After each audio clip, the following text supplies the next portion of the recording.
Indonesia ini menjadi mercusuar dunia ini akan terwujud jika kalau Indonesia akan terjadi bencana yang lebih dahsyat.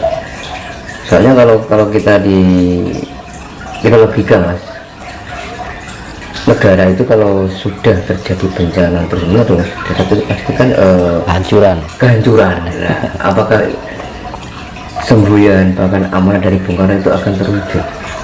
Bagaimana pandangan mas terus? Monggo mas. Langsung aja, kalau masalah pembicarakan yang namanya ini menuju mercusuar dunia, yang intinya pada hal yang sifatnya itu adalah perdamaian dunia. Betul. Nah gitu kan, banyak orang yang berangan-angan atau menginginkan hadirnya atau datangnya zaman tersebut kan, ya, yang namanya perdamaian dunia ini. Nah yang jadi pertanyaan gini, apakah semua orang yang menginginkan hal itu, apakah sudah mempersiapkan diri? Gitu. Yang jadi pertanyaan yang harus digarisbawahi itu kan, apa sudah mempersiapkan diri? Apakah sudah punya bekal? Nah, gitu mas. Dan apa yang harus dipersiapkan? Nah yang jadi pertanyaan kan itu. Iya. Sekarang kan banyak orang yang sifatnya itu, apalagi lagi viral atau booming ya, masalah perdamaian dunia, mercusuar dunia. Boleh sih kita mengatakan, wah aku ingin segera terlaksana zaman-zaman yang seperti itu penuh dengan kedamaian. Sedangkan diri kita tidak pernah menerapkan di dalam sebuah kehidupan sehari-hari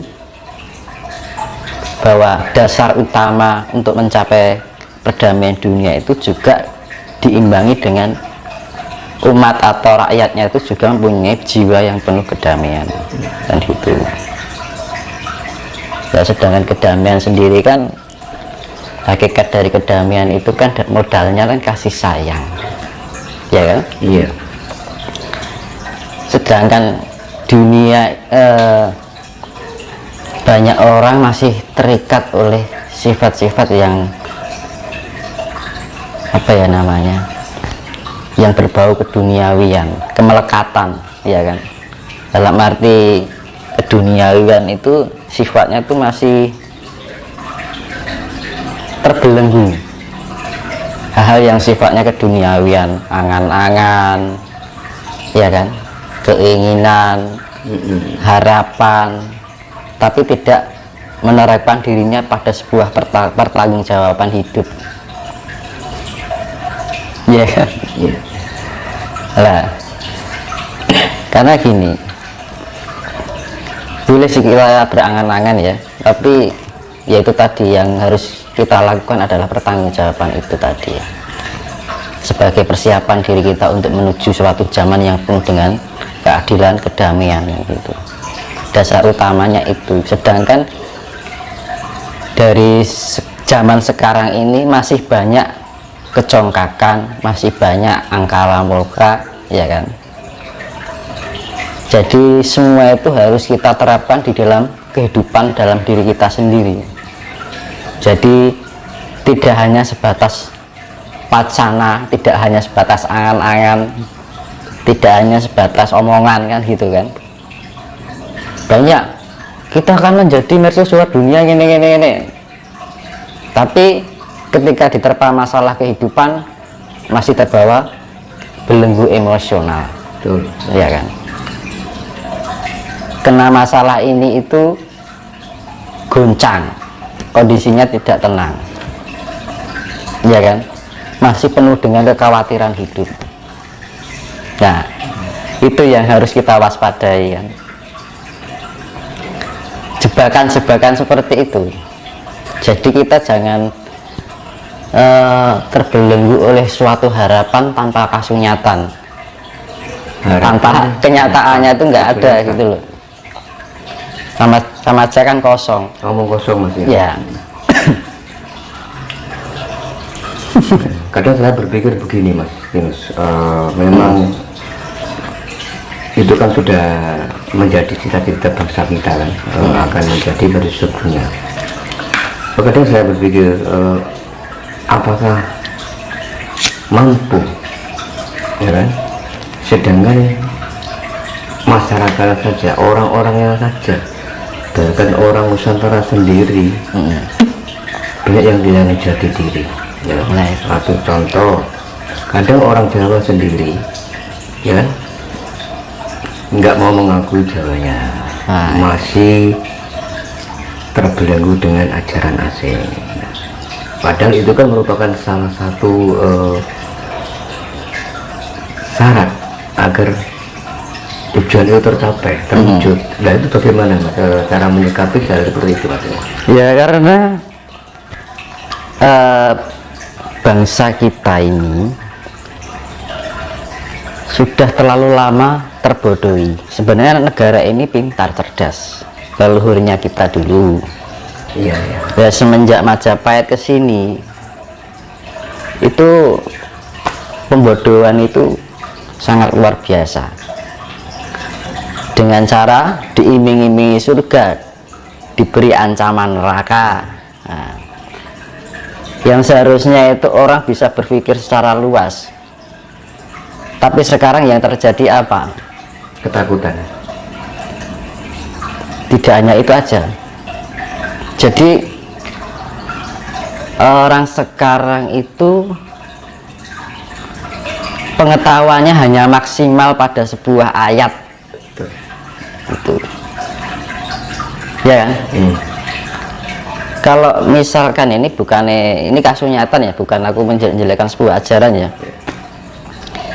Dunia ini begitu sangat luas, dan tidak hanya di bumi aja.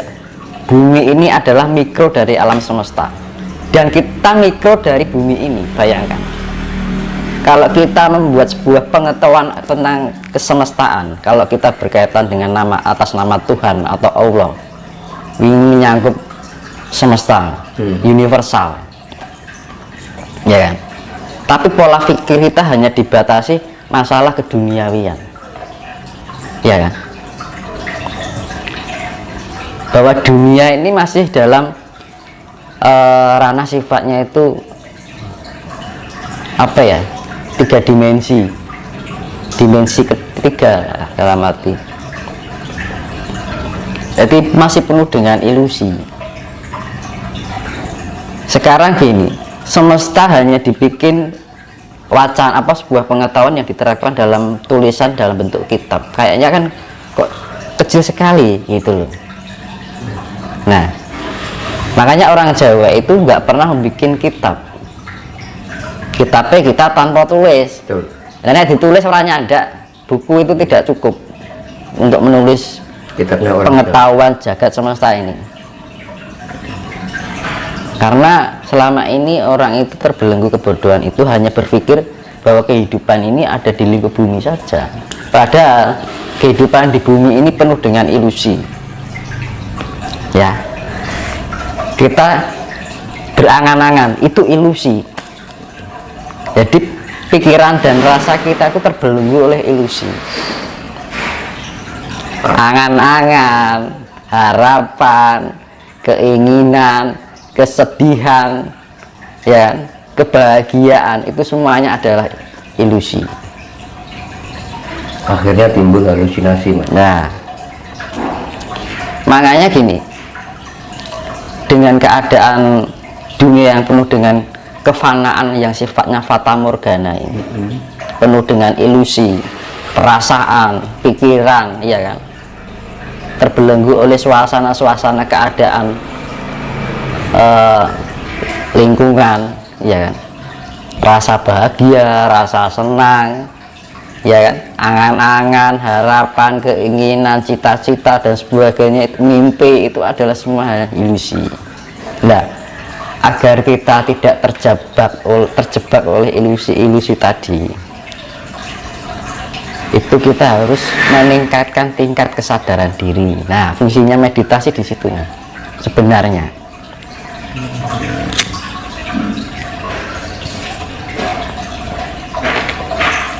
Biar kita tidak terlalu terjebak dalam kehidupan yang penuh ilusi, fana yang mata fata morgana, ya kan? Terus Justru gini, nggih, monggo Mas. orang yang sudah terlepas dengan ilusi itu sifatnya kosong, netral, sifatnya tengah, tidak punya rasa khawatir, keterpa masalah tidak mudah bingung, tidak mudah suka, istilahnya tidak mudah bahagia, tidak mudah susah. Makanya dalam istilah Jawa dibilang ojo kagetan, ojo gumunan, kan gitu. Sekarang lagi ada bencana gini aja, wah gimana ya, gimana gitu kan. Banyak orang yang bertanya gitu kayak aku. Ya nggak apa-apa, alam itu hanya cuman berefleksi aja kan gitu kan. Kalau orang sudah mencapai tingkat mendekati netral, itu tidak mudah goncang. Walaupun ada bencana apapun, ya enggak, kita memaklumi sifatnya, karena alam ini memang sudah gak nyaman. Makanya dia melakukan refleksi untuk menyeimbangkan dirinya lagi, membuat kondisi alam semesta bumi ini biar seimbang lagi, biar nyaman lagi, biar kemurniannya ada lagi.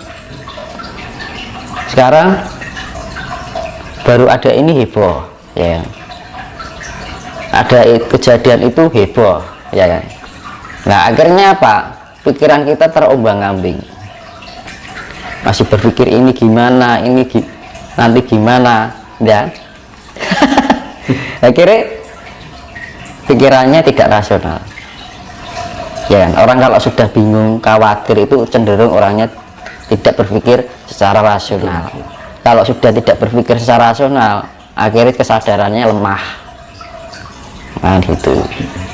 Larinya ya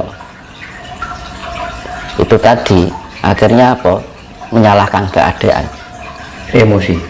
iya, Udah menyalahkan diri sendiri, Mas. nah, menyalahkan orang lain, menyalahkan kita. Gini, yang dibilang apa toh hakikatnya mercusuar dunia itu?